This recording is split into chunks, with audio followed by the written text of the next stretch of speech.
Hello and welcome to the Round 15 Injury Update presented by AA Vitality. So the boys have enjoyed a pretty good break over the last week. We gave them some time off post the Melbourne game, real time to refresh the batteries and re-energise and get some energy in.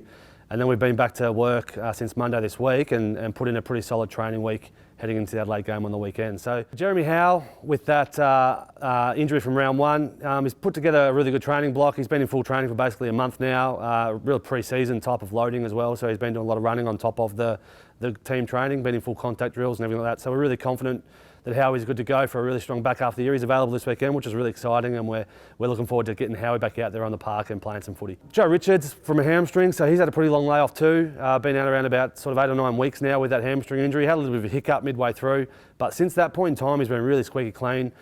He was up and sprinting at 100% speed for 10 days before the bye round, and then he's been in working on that, continuing that program over the bye round as well. So he's been full training this week. Again, full training for about 3 weeks now.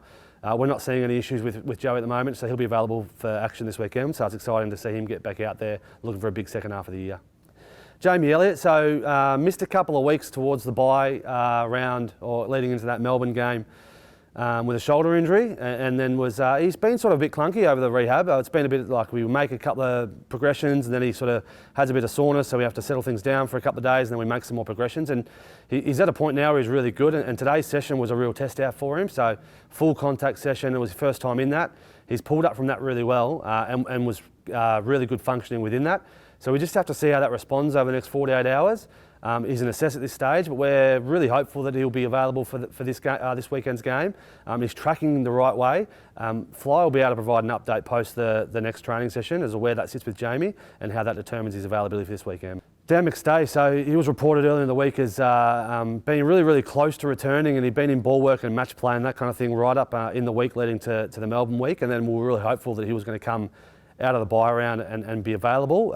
Obviously it was reported that he had a little bit of an infection in that finger. The lucky thing is when they've gone out and cleaned out that infection, which is something that they needed to do, the tendon and the actual repair of the injury itself is going really, really well. So there's no issue with the injury, which is really positive. It's just now dealing with the subsequent infection that he got in that finger. He's on a bunch of medical things at the moment with antibiotics and things like that to clear the infection, and we have to wait for that to be cleared before he's then cleared to return to training. Once that's cleared, we're hopeful that it's all systems go because we know that tendon's intact. So it's really a wait and see over the next 3 or 4 days with Dan. And we're hopeful that he'll be able to get in some footy work next week, but as a wait and see, and we'll be able to provide more of an update next week once we've been through the next 4 or 5 days. Side, he's going really well with that knee, so he's still in the brace at the moment, but he's got a lot of degrees of movement in that brace, and he's been able to start the things that we did with Darcy Cameron a while back with a similar type of injury around gymnastics and run mechanics and jumping and landing and all the things that are prepping him to be able to run. And he'll be doing that over the course of this week, so it's a bit of a step up in his rehab and he's responding really well so far. Next week we hope that he'll take the brace off and then we commence a running program. We're looking at sort of 3 or 4 weeks from here. We'll be able to narrow down that time frame, but we're pretty confident that that's where it's tracking at the moment. And then the final one from a long-term point of view is Charlie Dean. The last couple of weeks have been really positive for Charlie. He's been completing 2 running sessions a week, and then we'll up that to 3 running sessions a week next week. And he's progressing really well at the moment, so he's increasing the intensity and the volume of running work each session. We'll add that 3rd running session of the week and then it becomes a sort of mini pre-season for him. Really tracking well for Charlie at this point in time. We're really positive to see him back out running on the track, and then hopeful that he'll be able to progress into some sort of training in a few weeks' time. And that's it for the Round 15 Injury Update. Thanks for listening.